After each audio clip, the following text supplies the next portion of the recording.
जय हिंद, वंदे मातरम। स्वागत है आप सभी साथियों का गेंजर लर्निंग गुरुजी प्लेटफॉर्म में।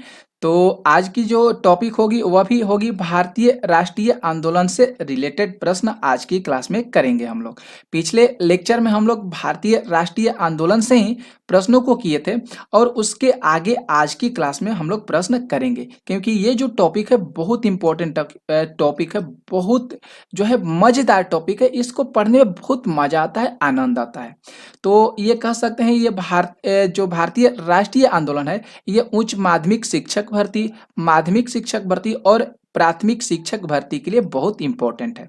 हम आप लोग से वादा किए हैं कि 1000 प्रश्न जरूर कराएंगे इससे रिलेटेड, और यहाँ से प्रश्न कभी भी आपसे छूटेंगे नहीं, ये मेरा वादा है।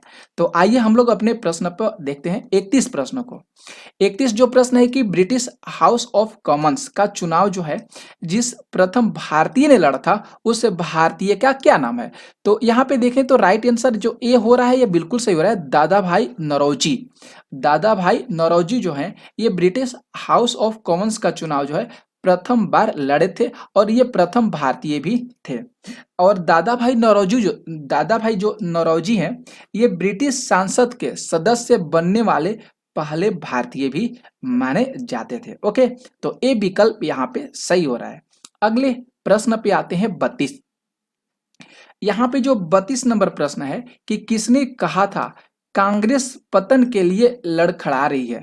मेरी सबसे बड़ी अभिलाषा जब तक मैं भारत में हूं कांग्रेस की शांतिपूर्ण समाप्ति में सहयोग करना है। ये बातें जो है किसके द्वारा कहा गया है? तो यहाँ पे जो बी ऑप्शन सही हो रहा है ये बिल्कुल सही होगा, लॉर्ड कर्जन के द्वारा है जो है इस बातें को स्पष्ट किया गया है। ओके, क्योंकि जो लॉर्ड कर्जन है ये 1899 से लेकर 1905 ईस्वी तक, 1899 से लेकर 1905 ईस्वी तक ये भारत का वायसराय रह चुका है। कि भारत का जो है वायसराय रह चुका है। कौन जी? तो लॉर्ड कर्जन। कितना से? तो 1899 से लेकर 1905 ईस्वी तक। ओके, अगले प्रश्न पे आते हैं 33। 33 जो प्रश्न है कि भारतीय राष्ट्रीय कांग्रेस के 1905 के बनारस अधिवेशन के अध्यक्ष कौन थे? बहुत अच्छा ये प्रश्न है। तो गोपाल कृष्ण गोखले, सी ऑप्शन जो है यहाँ पे बिल्कुल सही हो रहा है। भारतीय राष्ट्रीय कांग्रेस के 1905 के जो बनारस अधिवेशन के जो अध्यक्ष उस समय थे वह थे गोपाल कृष्ण गोखले। ओके, अगले प्रश्न पर देखते हैं, प्रश्न संख्या 34 को। 34 नंबर जो प्रश्न है कि निम्नलिखित में से कौन भारतीय राष्ट्रीय कांग्रेस के स्थापना अधिवेशन में उपस्थित नहीं थे? उस नेता का नाम बताना है। जब भारतीय राष्ट्रीय कांग्रेस की स्थापना हो रहा था, जब अधिवेशन हुआ था, तो उसमें कौन से जो है इसमें से उपस्थित नहीं थे? तो इसमें से अगर बात करें तो डी ऑप्शन बिल्कुल सही हो रहा है यहाँ पे, सुरेंद्र नाथ बनर्जी। जब भारतीय राष्ट्रीय कांग्रेस की स्थापना हो रहा था तो उसमें 72 प्रतिनिधि ने भाग लिया था। ये आप लोग को कल बताए थे कितने प्रतिनिधि ने भाग लिया था, तो 72 प्रतिनिधि ने भाग लिया था। और ये कहाँ पे अधिवेशन हुआ था? तो गोकुल दास तेजपाल संस्कृत महाविद्यालय कहाँ पे है? तो ये मुंबई है। उस समय बम्बई के नाम से जाना जाता है, अब तो मुंबई हम लोग जानते हैं। तो यहीं पर जो है इसका अधिवेशन हुआ था। ओके, और उस समय जो अध्यक्ष के रूप में नियुक्त किए गए थे उन किनको नियुक्त किया गया था? तो बोमेश चंद्र बनर्जी को नियुक्त किया गया था। 35 प्रश्न को देखते हैं। 35 प्रश्न करें कि भारतीय राष्ट्रीय कांग्रेस के पहले अध्यक्ष कौन थे? भारतीय राष्ट्रीय कांग्रेस के पहले अध्यक्ष जो है कौन थे? तो बी ऑप्शन यहाँ पे बिल्कुल सही होगा, W C Banerjee. W C Banerjee जो है ये भारतीय राष्ट्रीय कांग्रेस के पहले अध्यक्ष माने जाते हैं। ओके, अगले प्रश्नों को देखिए 36। 36 जो प्रश्न है कि भारत के पहले लोक संघ लैंड होल्डर सोसाइटी। बहुत अच्छा ये प्रश्न है, बहुत मजेदार भी प्रश्न है ये, क्योंकि यहाँ पे प्रश्न का जिक्र भी कर दिया गया है कि भारत के पहले लोक संघ के बाद है लैंड होल्डर सोसाइटी की स्थापना कब हुई थी? आप लोग जरूर याद करिएगा। लैंड होल्डर सोसाइटी की स्थापना 1837 ईस्वी में हुई थी। सी विकल्प जो है यहाँ पे बिल्कुल सही हो रहा है। कब हुई थी दोस्तों लैंड होल्डर सोसाइटी की स्थापना? तो 1837 ईस्वी में हुई थी। ओके, और यहाँ पे एक और प्रश्न बन सकता है कि लैंड होल्डर सोसाइटी की जो स्थापना से जुड़े जो थे वह कौन जुड़े थे, तो उनका जो नाम है द्वारिका नाथ टैगोर। जरूर आप लोग दिमाग में इस चीज को रखिएगा, द्वारिका नाथ टैगोर, द्वारिका नाथ टैगोर। ओके, ये जो थे लैंड होल्डर सोसाइटी की स्थापना से जुड़े थे। कौन, तो द्वारिका नाथ टैगोर। ओके, अगले प्रश्न पे आते हैं 37 प्रश्न है कि लैंड होल्डर सोसाइटी की स्थापना किसके कल्याण के लिए की गई थी। तो लैंड होल्डर सोसाइटी की जो स्थापना हुई थी वह जमींदारों के लिए की गई थी। ऑप्शन ए जो है यहाँ पे सही हो रहा है। किसके लिए की गई थी दोस्तों, तो जमींदारों के लिए की गई थी। ओके, अगले प्रश्न पे आते हैं 38 जो प्रश्न है कि दादा भाई नौरोजी ने 1866 ईस्वी में ईस्ट इंडिया एसोसिएशन की स्थापना कहां पर की थी। दादा भाई नौरोजी ने 1866 में ईस्ट इंडिया एसोसिएशन की स्थापना कहां पर करे थे। तो ए ऑप्शन यहाँ पे सही होगा, लंदन में किए थे। कहां पे दोस्तों किए थे, तो लंदन में किए थे। और ईस्ट इंडिया एक कंपनी है जिसकी स्थापना 1600 ईस्वी में हुई थी। कब हुआ था दोस्तों, तो 1600 ईस्वी में हुई थी। ओके, अगले प्रश्न पे आते हैं 39 प्रश्न पे। यहाँ पे जो 39 प्रश्न है कि 1870 ईस्वी में पूना सार्वजनिक सभा की स्थापना किसके द्वारा की गई थी। 1870 में पूना सार्वजनिक सभा की स्थापना किसके द्वारा की गई थी, तो महादेव गोविंद रानाडे। ऑप्शन बी बिल्कुल सही हो रहा है। यहाँ पे जो ऑप्शन बी हो रहा है बिल्कुल सही हो रहा है, क्योंकि 1870 की बात किया है तो उसकी जो स्थापना किए थे वह महादेव गोविंद रानाडे के द्वारा 1870 ईस्वी में किया गया था। ओके, अगले प्रश्न पे आते हैं 40। देखिए 40 प्रश्न बहुत अच्छा ये प्रश्न है। 40 प्रश्न यहाँ पे कह रहा है कि निम्नलिखित कथनों पर विचार कीजिए और विचार करके बताना है कि यहाँ पे कौन से कथन जो है सही हो रहे हैं। तो अगर हम लोग बात करें, थोड़ा सा हम इसको आप लोग को पढ़ देते हैं। भारतीय राष्ट्रीय कांग्रेस का प्रथम अधिवेशन कलकत्ता में हुआ था। बिल्कुल ये बातें क्या है, गलत है, कलकत्ता में नहीं हुआ था। तो ये पहला जो ऑप्शन यहाँ पे दिया है गलत हो गया। दूसरा पे आते हैं, कह रहे हैं कि भारतीय राष्ट्रीय कांग्रेस का दूसरा अधिवेशन दादा भाई नौरोजी की अध्यक्षता में हुआ था। अभी जस्ट आप लोग को बताएं, ये विकल्प सही लग रहा है। तीसरा विकल्प पे आते हैं कि भारतीय राष्ट्रीय कांग्रेस तथा मुस्लिम लीग दोनों जो है लखनऊ में 1916 अधिवेशन में हुए थे और लखनऊ समझौता जो है उसी समय संपन्न हुआ था। ये भी विकल्प जो है सही है। तो दूसरा और तीसरा विकल्प सही हो रहा है। आइए हम लोग देख लेते हैं इसमें दूसरा तीसरा विकल्प कौन सा है। सी ऑप्शन है, इसलिए सी ऑप्शन जो है बिल्कुल सही होगा। क्लियर हो गया आप लोग को। तो यहां से भी प्रश्न पूछे जा सकते हैं कि भारतीय राष्ट्रीय कांग्रेस का जो दूसरा अधिवेशन हुआ था किसकी अध्यक्षता में हुआ था, तो जरूर याद करिएगा दादा भाई नौरोजी की अध्यक्षता में हुआ था। और भारतीय राष्ट्रीय कांग्रेस तथा मुस्लिम लीग दोनों जो है किस अधिवेशन के अंतर्गत आते हैं, तो लखनऊ अधिवेशन के अंतर्गत आते हैं। कब, तो 1916 में। ओके, अगले प्रश्न पे आते हैं। देखिए 41 प्रश्न को। 41 प्रश्न है कि निम्नलिखित में से किस एक ने सन 1875 में हाउस ऑफ कॉमन्स में एक याचिका प्रस्तुत करते हुए ब्रिटिश संसद में भारत के प्रत्यक्ष प्रतिनिधि की मांग की थी। बहुत अच्छा ये प्रश्न है। कौन सा ये जो एसोसिएशन है जिन्होंने भारत के प्रत्यक्ष प्रतिनिधि की मांग की थी, अपना जो है याचिका जो है जारी किया था संसद में, तो ए ऑप्शन बिल्कुल सही हो रहा है, दी डक्कन एसोसिएशन। दी डक्कन एसोसिएशन, जरूर आप लोग इस चीज को याद करिएगा ऑप्शन को। बहुत अच्छा प्रश्न है ये, बहुत इंपॉर्टेंट भी ये प्रश्न है, दी डक्कन एसोसिएशन। अगले प्रश्न पे आते हैं 42। यहाँ पे जो 42 प्रश्न है कि निम्नलिखित में से भारतीय नेताओं में से कौन जो है एक ब्रिटिश द्वारा इंडियन सिविल सर्विस से बर्खास्त किया गया था। इंडियन सिविल सर्विस से किसको बर्खास्त जो है बर्खास्त कर दिया गया था, तो बी ऑप्शन यहाँ पे बिल्कुल सही हो रहा है। सुरेंद्र नाथ बनर्जी को जो है इंडियन सिविल सर्विस से उस समय बर्खास्त कर दिया गया था। वह जो ये जो नेता है ये भारतीय नेता है और ब्रिटिश जो अंग्रेजों के द्वारा जो है इंडियन सिविल सर्विस से इनको बर्खास्त कर दिया गया था। 43 प्रश्नों को देखिए, ये बहुत अच्छा प्रश्न है। ये भी 43 प्रश्न है कि लैंड होल्डर सोसाइटी कलकत्ता के संस्थापक कौन थे। लैंड होल्डर सोसाइटी कलकत्ता के संस्थापक कौन थे, जरूर आप लोग को अभी जस्ट बताया है द्वारिका नाथ टैगोर। ऑप्शन बी यहाँ पे बिल्कुल सही हो रहा है। कौन थे दोस्तों, जरूर द्वारिका नाथ टैगोर थे। जरूर आप लोग इस चीज को ध्यान में रखिएगा, याद भी करते चलिएगा। ओके, अगले प्रश्न को देखिए, 44 प्रश्न यहाँ पे है कि सुरेंद्र नाथ बनर्जी और आनंद मोहन बोस दोनों लोग हो गए। इन्होंने कांग्रेस के जन्म के पहले किस राष्ट्रवादी पार्टी की स्थापना की, जो कांग्रेस के पूर्ववर्ती संगठनों में से सबसे अधिक महत्वपूर्ण थी? बहुत अच्छा ये प्रश्न है। तो इंडियन एसोसिएशन, ऑप्शन बी बिल्कुल सही हो रहा है यहाँ पे। ये दोनों जो नेता थे सुरेंद्र नाथ बनर्जी और आनंद मोहन बोस, इन्होंने जो है कांग्रेस के जो पूर्ववर्ती संगठन है सबसे अधिक महत्वपूर्ण कौन सा माना गया था, तो इंडियन एसोसिएशन को माना गया था। 45 प्रश्न देखिए, 45 प्रश्न है कि इंडियन एसोसिएशन ने किस मुद्दे पर सर्वप्रथम आंदोलन शुरू किया था? कौन सा उसका मुद्दा हो गया था जिसकी वजह से इस आंदोलन को उन्होंने शुरू किया था?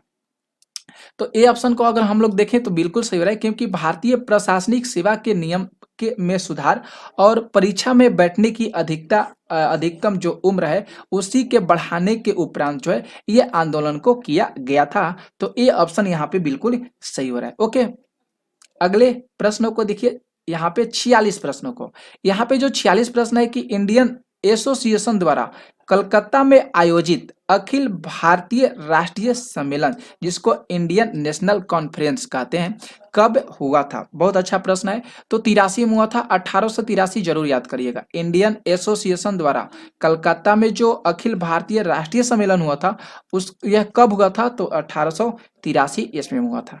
47 प्रश्नों को देखिए, 47 प्रश्न है कि भारतीय राष्ट्रीय कांग्रेस के साथ इंडियन एसोसिएशन का विलय कब हुआ था? तो इंडियन एसोसिएशन का विलय जो हुआ था 1886 ईस्वी में हुआ था। ऑप्शन नंबर जो भी हो रहा है यहाँ पे बिल्कुल सही हो रहा है। भारतीय राष्ट्रीय कांग्रेस के साथ जो है इंडियन एसोसिएशन का विलय जो है 1886 ईस्वी में हुआ था। ओके, कहाँ पे हुआ था? तो कलकत्ता में हुआ था। कहाँ पे ये हुआ था दोस्तों? एसोसिएशन का विलय तक कलकत्ता में हुआ था। ओके, अब भारतीय राष्ट्रीय कांग्रेस के दूसरे सत्र के दौरान हुआ था। भारतीय राष्ट्रीय कांग्रेस के दूसरे सत्र के जो है ये दौरान हुआ था इंडियन एसोसिएशन का विलय।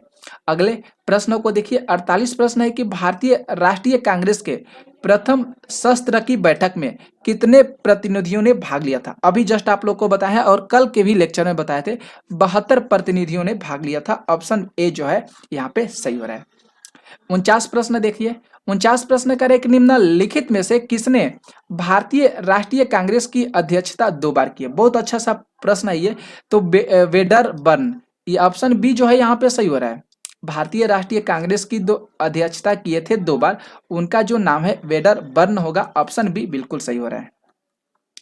50 प्रश्न देखिए, यहाँ पे जो 50 प्रश्न है कि किसने कहा कि ब्रिटिश शासन एक अस्थायी, बढ़ता हुआ तथा लगातार बढ़ता हुआ विदेशी आक्रमण है? बहुत अच्छा ये प्रश्न है, जो धीरे धीरे ही सही मगर पूरी तरह देश को नष्ट कर रहा है। ये बातें जो है किसके द्वारा कहा गया है? तो दादा भाई नौरोजी याद करिएगा। ये ऑप्शन यहाँ पे बिल्कुल सही हो रहा है। ब्रिटिश शासन जो है एक अस्थायी, बढ़ता हुआ और लगातार बढ़ता हुआ विदेशी आक्रमण है। ये दादा भाई नौरोजी के द्वारा जो है इस बातें को पुष्टि की गई है। 51 प्रश्न है, 51 प्रश्न है कि निम्नलिखित में से किसने एक सार्वजनिक भाषण में राष्ट्रीय कांग्रेस पर हमला किया और उसे जनता के एक बहुत सूक्ष्म भाग, जिसको माइक्रोस्कोप मिनोरिटी के नाम से जानते हैं, का प्रतिनिधित्व बताकर उसकी हंसी उड़ाई गई थी? तो ए ऑप्शन यहाँ पे बिल्कुल सही हो रहा है। डफरिन जरूर याद करना होगा। ठीक है, ए ऑप्शन सही हो रहा है, डफरिन।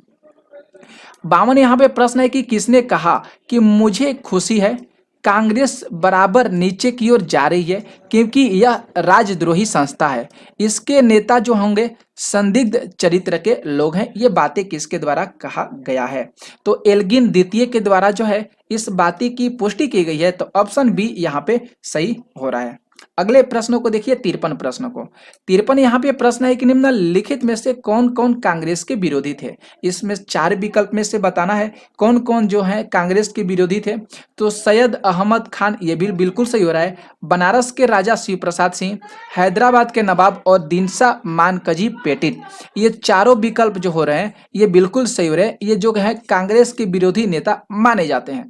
तो देख लेते हैं ऑप्शन, हाँ डी ऑप्शन दिया गया है 1 2 3 4, ये बिल्कुल सही होगा। ओके, 54 प्रश्नों को देखिए। 54 प्रश्न है कि उदारवादियों की कार्यपद्धति के साधन क्या माने जाते हैं। उदारवादियों की कार्यपद्धति के क्या साधन माने जाते हैं। ऑप्शन ए बिल्कुल सही हो रहा है, प्रार्थना हो गया।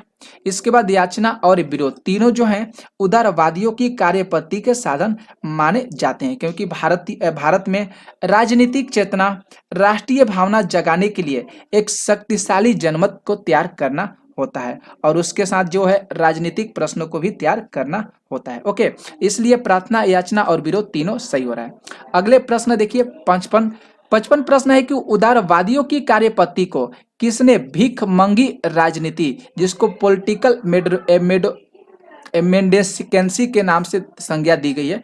तो यहाँ पे अगर बात करें तो उग्रवादियों ने है, ऑप्शन ए बिल्कुल सही हो रहा है। उग्रवादियों की जो पद्धति है भिखमंगी राजनीति की संज्ञा जो है उग्रवादियों ने ही किया है। ओके, 56 प्रश्न देखते हैं। 56 जो यहाँ पे प्रश्न है कि ब्रिटिश साम्राज्य के अंतर्गत स्वशासन की मांग सबसे पहले किसने और कब की थी। तो अगर स्वशासन की जो मांग रखा गया था दादा भाई नौरोजी के द्वारा रखा गया था 1940 में। ये ऑप्शन बिल्कुल सही हो रहा है, दादा भाई नौरोजी और 1904 में इस मांग को रखा गया था। ओके, अगले प्रश्न को देखिए 57। यहाँ पे जो 57 प्रश्न है कि उदारवादियों का सबसे प्रमुख योगदान क्या था। तो उनका जो सबसे प्रमुख योगदान था ब्रिटिश शोषण नीति की ओर जनता का ध्यान खींचना। ऑप्शन ए बिल्कुल सही हो रहा है, ब्रिटिश शोषण नीति की ओर जनता का ध्यान खींचना, यह बिल्कुल सही होगा। उदारवादियों का जो है सबसे प्रमुख योगदान उस समय यही रहा था।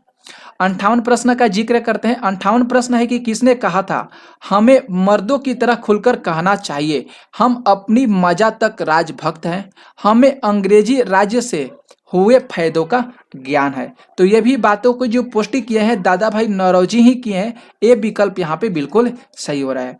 तो बहुत सारे ये प्रश्न बहुत इंपॉर्टेंट है, जरूर आप लोग ध्यान में रखिएगा और इस लेक्चर को जितना हो सके शेयर जरूर कर दीजिएगा। 59 प्रश्न है किसने कहा था कि भारतवर्ष तलवार के बल पर जीता गया था और तलवार के बल पर ही उसने ब्रितानी कब्जे में रखा जाएगा।